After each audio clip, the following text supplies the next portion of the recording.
भारत जमीन का टुकड़ा नहीं है।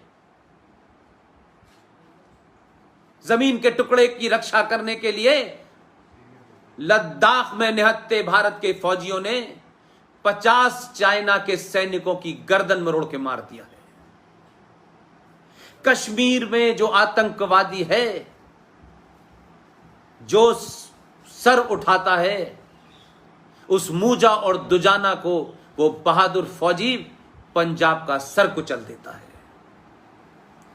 आपको, आपके बीच में, आपके कॉलेज में बैठे हुए ये बौद्धिक आतंकवादी, ये इंटेलेक्चुअल आतंकवादी, ये एकेडमिक आतंकवादियों को कुचलना है, ताकि कोई बूढ़ी मां अपने पोते को मोटरसाइकिल इसलिए न दिलाए कि इसका एक्सीडेंट हो जाए और जी इसको तकलीफ में देख नहीं सकते। आपकी जिम्मेदारी ज्यादा है, मेरी जिम्मेदारी ज्यादा है। हम में से कोई ये नहीं कह सकता ये फला पार्टी है, ये फला पार्टी है। पार्टियों की औकात किसी राष्ट्र में एक मच्छर और मक्खी से ज्यादा नहीं होती।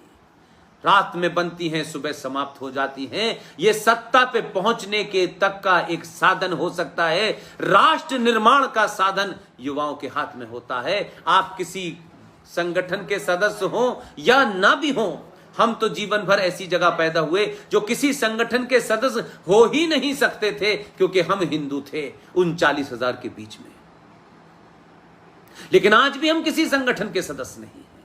हमारा एक ही संगठन है, हमारा एक ही धर्म है, हमारा एक ही लक्ष्य है कि हम सनातन के मानने वाले हैं। सनातन इस षष्ठी जिस दिन बनी थी, उस षष्ठी के साथ पैदा हुआ, और जब तक ये सृष्टि है, ये ब्रह्मांड है, ये कायनात है, तब तक एक ही धर्म था, एक ही धर्म है और एक ही रहेगा। वो है सत्य सनातन। बाकी सब धर्म हैं, ये धर्म आएंगे चले जाएंगे। ये धर्म पैदा होते हैं, इन धर्म का कोई पैगंबर होता है, कोई किताब होती है। सनातन का न कोई पैगंबर है, न सनातन पैदा हुआ है, न सनातन मरने वाला है। अनंत है, सनातन ही आप हैं। आप सनातन धर्म के एक पुत्र हैं, वीर पुत्र हैं। जैसे एक परिवार में कोई कमाएगा, कोई घर की रक्षा करेगा, कोई घर के काम करेगा, इसी तरीके से सनातन में कोई सनातन की रक्षा के लिए कृपाणधारी करेगा, कोई कमाने के लिए बिजनेस करेगा जिसे आप वैश्य कम्युनिटी कहते हैं, कोई आपकी पूजा पद्धति को परफॉर्म करेगा जिसे आप पुजारी कहते हैं, कोई उस जगह को साफ रखेगा जिसे आप अलग चीज से पहचानते हैं। सबका काम बटा हुआ है। ये काम में घालमेल हुआ और काम की बुनियाद पर आपकी हमने विवेचना नहीं की। हमने उस काम को हीन भावना का काम और बड़ा काम में बांट दिया। हम सब लोग अगर पैदा हुए हैं तो हम सब दलित पैदा हुए हैं। अपने काम से, अपने पुरुषार्थ से हम अलग अलग कामों से जाने जाते हैं। लिहाजा आज सबसे बड़ा काम है जमीन पे काम करना। इसलिए इसके साथ साथ गुरुओं की कुर्बानियों को याद रखें, और गुरु ग्रंथ साहब के बारे में जब आपसे कोई झूठ बोले तो आप उनसे कहिए कि भाई हमने गुरु ग्रंथ साहब नहीं पढ़ा, लेकिन हमारे बाप दादाओं ने गोल्डन टेम्पल में बैठ करके जो गुरबाणी की, उस गुरबाणी को सुना जरूर है, मैंने भी सुना है। उस गुरु ग्रंथ साहब के अंदर 8,344 बार हरि का जिक्र आया है। उसी ग्रंथ साहब के अंदर 2,533 बार मर्यादा पुरुषोत्तम राम का जिक्र आया है। 17 बार वाहे गुरु का जिक्र आया है। क्या जो लोग सिख पंथ को तोड़ने, सिख पंथ को बदनाम करने, सनातन को बदनाम करने के लिए लंदन पे गालियां दे रहे हैं, सनातन को गाली दे रहे हैं, भारत राष्ट्र को गाली दे रहे हैं, वैंकूवर में दे रहे हैं, उनके बिजनेस स्वार्थ हो सकते हैं, लेकिन क्या गुरु ग्रंथ साहब को भी बदल सकते हैं? क्या इतिहास को बदल सकते हैं? क्या गुरुद्वारा शीशगंज पे किसने अपने शीश कटाए थे उनका नाम बदल सकते हैं? क्या जोरावर सिंह और फतेह सिंह की कुर्बानी में किसका था वो भी बदल सकते हैं? अर्जन देव से लेके किसी गुरु जिसकी भी हत्या हुई किसने की, क्यों की, क्या उस इतिहास को बदल सकते हैं? और जो लोग अपने इतिहास को सही से नहीं पढ़ते उनका वर्तमान ठीक नहीं होता। और सनातनियों ने यह गलती की है, इसीलिए आज सनातनी सबसे ज्यादा थ्रेट पे है। क्यों दुनिया आपके पीछे पड़ी है कि आपको समाप्त करना है? अंग्रेजों ने समाप्त करने की कोशिश की नहीं की, मुगलों ने समाप्त करने की कोशिश की नहीं की। क्यों अब एक बड़ा चक्रव्यूह रचा जा रहा है जिससे कि सनातन को समाप्त कर दिया जाए? और फिर ये जो बौने कोई 1400 साल पहले हुआ है, कोई 1000 साल पैदा हुआ है, ये बताते हैं कि हम ही ठीक थे। ये ठीक होते तो पूरी दुनिया में कुछ शांति का पैगाम देते। जिनकी किताब में 30 आयतों में 34 बार जिहाद का जिक्र आया हो, काफिर का जिक्र आया हो, वो कौन सी शांति की बात कर रहे हैं? वो आपको मिसगाइड कर रहे हैं, वो कंफ्यूज कर रहे हैं। उनका जो एजेंडा था, पहले पाकिस्तान बना और 1946 में नारा लगाते थे कि लड़के लेंगे पाकिस्तान, मर मर के लेंगे पाकिस्तान। आज उनका नारा है कि लड़के लिया था पाकिस्तान, हंस के लेंगे हिंदुस्तान। ये शाहीन बाग पैदा होंगे, ये दिल्ली के दंगे होंगे, ये 84 के दंगों को जो आपने पुरस्कार के स्वरूप तौर पे माइनॉरिटी कमीशन में सिखों को हिंदुओं से अलग करके अलग कर दिया, इस षड्यंत्र को समझिए।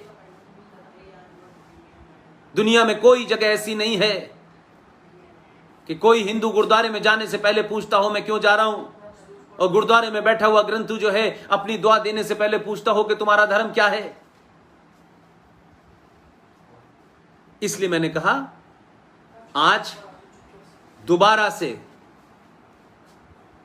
आपको भगत सिंह, ऊधम सिंह, भाई परमानंद, लाजपत राय जी, इन सब लोगों को याद करना है, अपने गुरुओं को याद करना है, जोरावर फतेह सिंह को याद करना है। इन सब के नाम आपको याद रखने हैं। और 26 दिसंबर को बाल दिवस मनाया जाए, इसका इंतजाम करना है।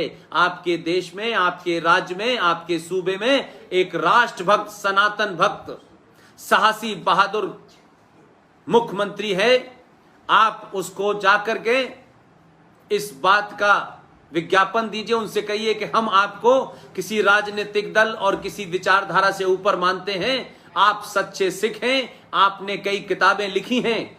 आप भारत को एक मैसेज दीजिए, भारत के दूसरे राज्यों को मैसेज दीजिए, भारत की केंद्र की सरकार को मैसेज दीजिए कि आप पंजाब के अंदर बाल दिवस घोषित करें 26 दिसंबर को, जिस दिन गुरु गोविंद सिंह के दोनों पुत्रों ने इस्लाम कबूल करने से मना कर दिया था, जिसकी एवज में उन्हें जिंदा दीवार में चिनवा दिया गया था। और उनकी माता यानी उनकी दादी गुर्जरी देवी को जब यह पता चला कि दोनों बच्चों को चिनवा दिया गया है, तो इस सदमे में वो बेचारी मौत के मुंह में चली गई।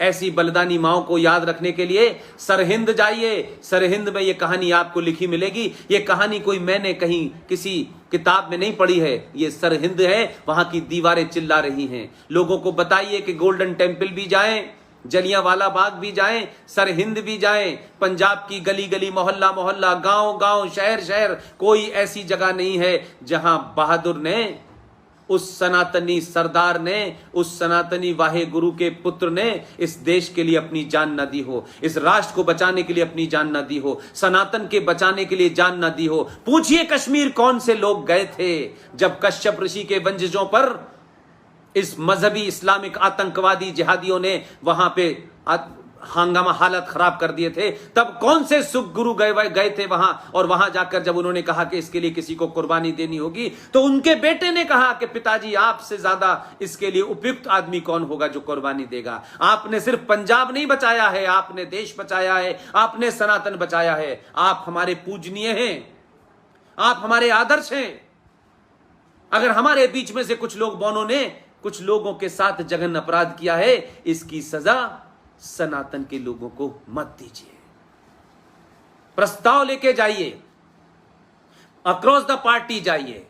ये पार्टी के एजेंडे में जब आप जाते हैं तो लोग आपको पार्टी के एजेंडे से, ये राष्ट्र का संदेश होना चाहिए। और दूसरे लोगों से उनसे पूछिए कि अगर हमें बच्चों की पराकाष्ठा, बच्चों में बहादुरी का भाव भरना है, तो भाई 14 नवंबर को जो आदमी पैदा हुआ था उसका कोई एक ऐसा पुरुषार्थी काम हमको बता दें कि जिसको हम ये कहें कि बड़ा पुरुषार्थी काम किया था।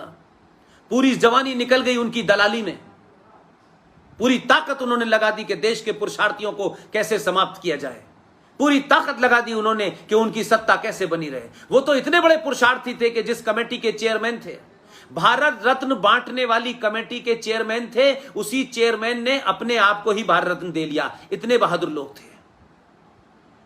तो 14 नवंबर को भारत में बाल दिवस क्यों मनाया जाएगा? बाल दिवस अगर भारत में मनाना है तो गुरु गोविंद सिंह के दोनों पुत्रों ने जिस तरीके से इस्लामिक आतंकवादी और जिहादियों के सामने पूरी ताकत लगा करके मजहब इख्तियार नहीं किया, अपने धर्म को नहीं छोड़ा, और अगर मैं ये कहूं कि उन्होंने समुंदर को छोड़कर नाली को नहीं अपनाया और अपनी जान दे दी, उस दिन 26 दिसंबर को भारत में बाल दिवस होना चाहिए। तो पंजाब सरकार इसकी घोषणा करे कि पंजाब में बाल दिवस 14 नवंबर को नहीं होगा, बाल दिवस 26 नवंबर को होगा।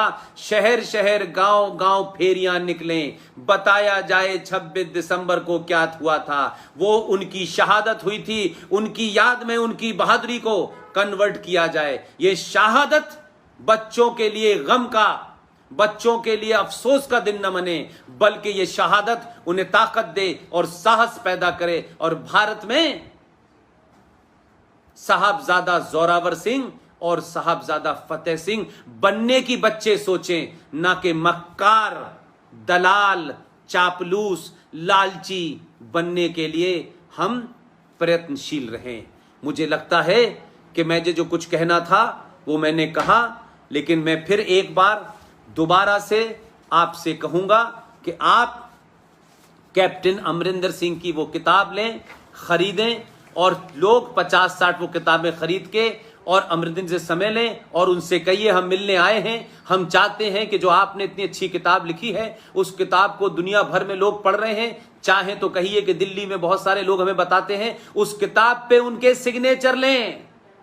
हम उन बहादुरों के पास नहीं जा सकते जो अब नहीं है, लेकिन अमरिंदर सिंह एक ईमानदार और बहादुर। मैं किसी की राजनीति पे कटाक्ष नहीं करना चाहता, राजनीति एक अलग खेल होता है, राजनीति में एक दूसरा मापदंड होता है, लेकिन किताब जो लिखी है वो ईमानदारी से लिखी है।